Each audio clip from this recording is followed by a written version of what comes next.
Yale Podcast Network. Welcome to the Quadcast, a Yale Divinity School podcast series focusing on issues related to religion, culture, and politics. In this episode, Emily Judd interviews YDS Associate Dean for Student Affairs, Reverend Vicki Flippin. Reverend Flippin discusses the new Good Life Center at YDS and how it is a response to a culture of toxic productivity. Allowing our bodies to rest is actually an act of resistance against that toxic ideology. She recalls her experience pastoring a church that provided sanctuary for people at risk of deportation. The real opposition to our work came from the federal government. And Reverend Flippin shares the surprising inspiration behind her decision to become a pastor. Funny enough, reading the autobiography of Malcolm X in college, that opened me up to ministry. Yale Divinity School opened the Good Life Center this past September. Can you explain the mission of the center and how is it going to serve the student body at YDS? I'd say like many of the best things at YDS, it started with student advocacy. So I really want to give props to the students. And they did all this research and showed us how companies and universities are creating these quiet resting spaces on their campuses for the well-being of their employees and their students. And I thought, well, we are already doing that at Yale. There's a space downtown on Yale's main campus called the Good Life Center, which was started by Yale's very famous psychology professor, Dr. Laurie Santos. And it's a space for students that's based on this scientific research that she did on the elements of a happy and meaningful life. And I think, thinking about what makes for a happy and meaningful life really resonates with the interests of students here at YDS. And it turns out that one of the elements of a happy and meaningful life is healthy habits of rest. And so we worked with the Good Life Center at Yale to create this room, which is built for technology-free rest, and it's located in the southeast building of YDS. So it has recliners and eye masks and earplugs if folks want to go in there and take a nap between classes. It has coloring books and a soothing atmosphere if folks who just want to unplug and rest their minds and their spirits for a moment. And I've also placed in there a book and a deck of cards by somebody who's been influential in my journey, somebody named Tricia Hersey, who's known as the Nap Bishop. And Tricia Hersey has this whole theology of rest that's grounded in the experience of enslaved ancestors who were not allowed to rest and whose bodies and lives were treated as machines and sites of labor for capitalism.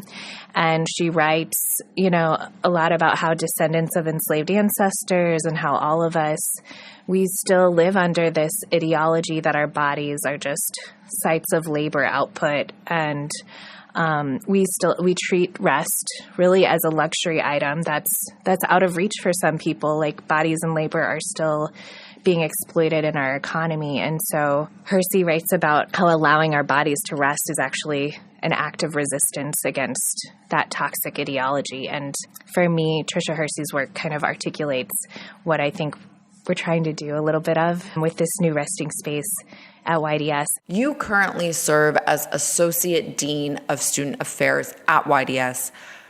What is the greatest joy and what is the greatest challenge that you have encountered in this position? Can you share those? The greatest joy at YDS is easy. It's getting to work with these students who are just awesome, and they still believe rightly that they can transform the world for the better. And I love being able to journey with them as they try to equip themselves to do that. I think that is just the best job in the world.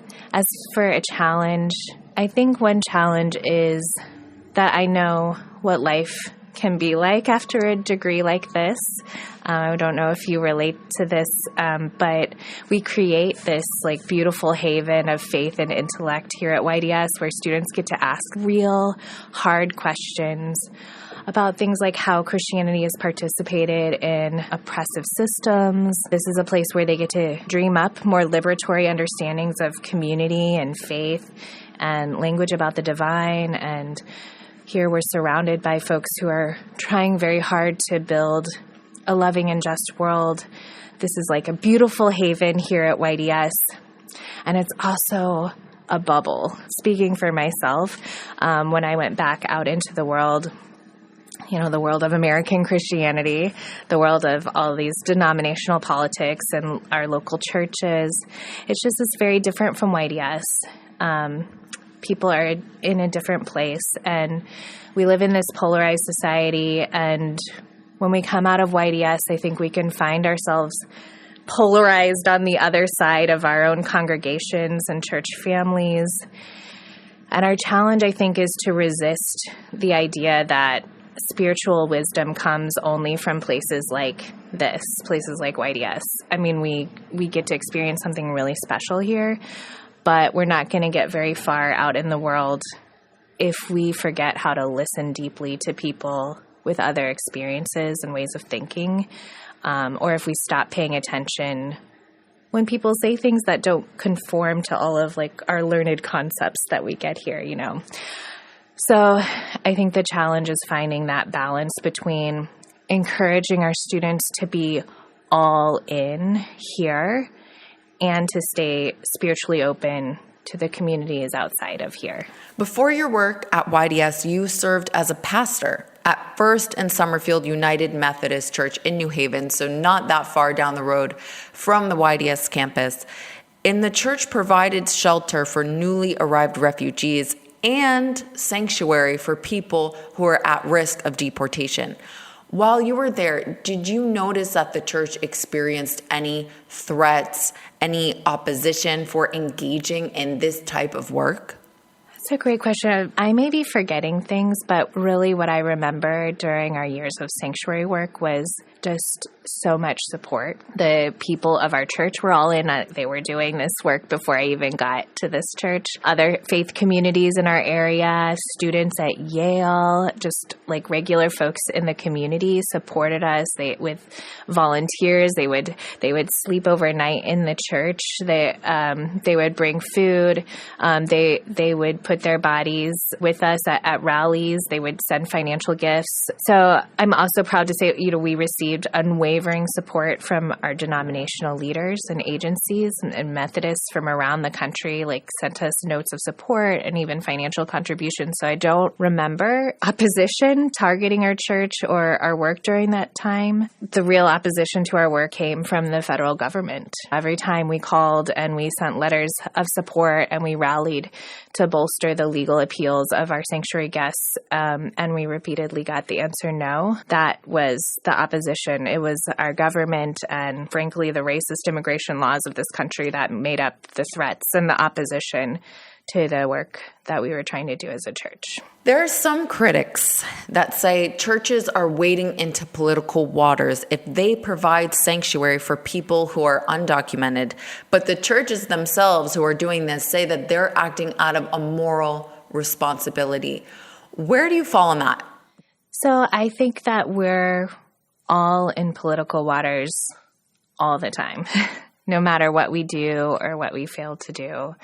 Every day, government laws and policies are harming or helping us and the children of God around us, our neighbors, and we're being complicit in our silence, or we're actively supporting or resisting those laws and policies. We're just political creatures just because we are living in a society together. And I think it's a good thing for people of faith to be intentional about how we engage or don't engage politically, because we're being political all the time.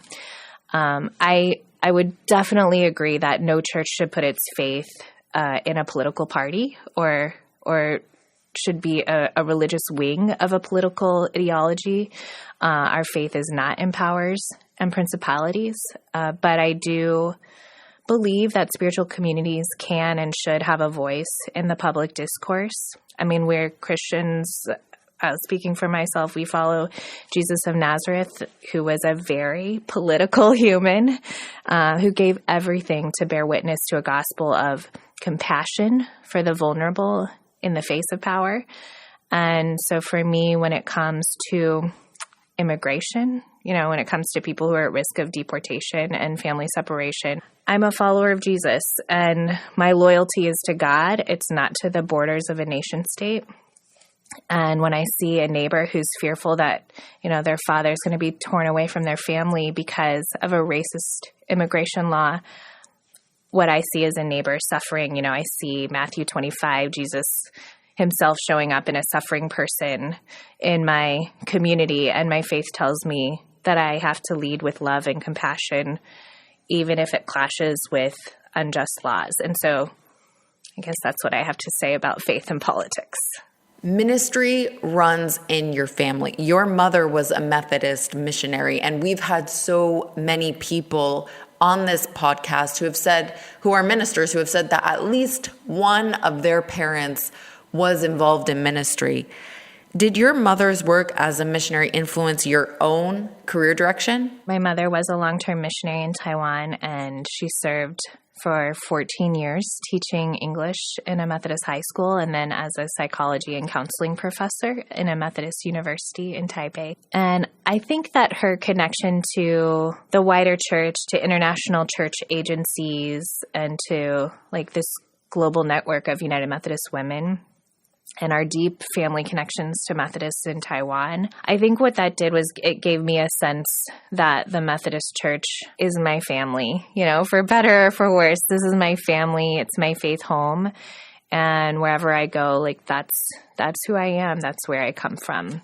And these days, now that I'm in this new ministry in higher ed, I think also about how my parents met actually while working at Dongwu Dashi, which is a Methodist University in Taipei. My dad was a higher ed administration there, and my mom was a professor, and she showed me what it means to live a Christian life through a ministry of education. And so it does really feel like a beautiful honoring of my parents to serve the United Methodist Church and to do my ministry working in higher education. You have said that you discerned a call to work for social change during your undergraduate program at University of Chicago, and that you decided to work for social change through professional ministry.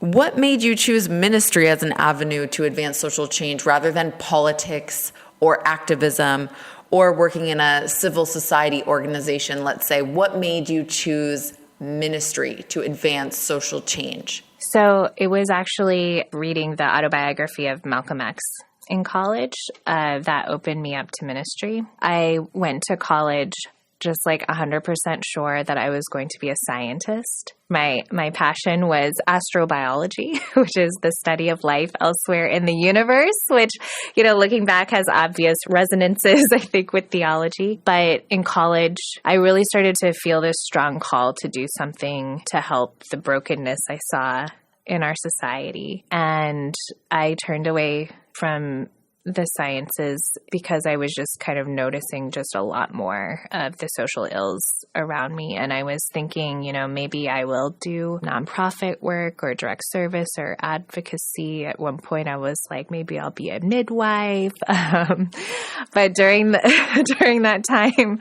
of discernment, for a class, I happened to read the autobiography of Malcolm X. And it was really up to then that my faith had always been a very important part of my life, but I grew up in a setting where I wasn't really taught to apply my faith to more than my individual problems in my individual life. It was in reading about the life of Malcolm X, even though he was of another faith, I was reading about a religious movement that was seeing some of the same brokenness that I was seeing in society, and that was addressing that brokenness through building faith communities. And there was just something that clicked for me as I was reading that. And I was like, oh, I'm deeply religious. I see everything through the lens of my faith. Like when I look at the horrible things that we do to one another in this world, I see it as a breakdown of the neighbor love that Jesus taught. And I realized that I could do the work of social justice through building up spiritual communities that were loving and just. And that is when I discovered that that was my calling. That was the way that I was being called to do this work. As a graduate of YDS yourself, what do you see as the biggest change from your time as a student to YDS today? I think the biggest change is that our faculty and our student body are far more racially diverse. When I was here, that was not the case. And I'll say, obviously, we're not where we need to end up, but there's been real progress. And it makes a big difference in the experience of our students and in the experience of myself as a person of color on staff. And, we're not all the way there. When I was a student, we were lobbying for Asian faculty, and as we Methodists say, we're still moving on to perfection, but it is better. And I'm grateful that efforts have borne fruit since I was here, and I'm grateful to be a part of the continuation of those efforts. That's great to hear. Well, thank you so much for joining the podcast today. It feels good to talk to another YDS alum and someone who has made your way back, which is inspiring to hear. I'm sure for a lot of people who feel the nostalgia to somehow be associated back to YDS, this conversation will help with that. So thank you so much.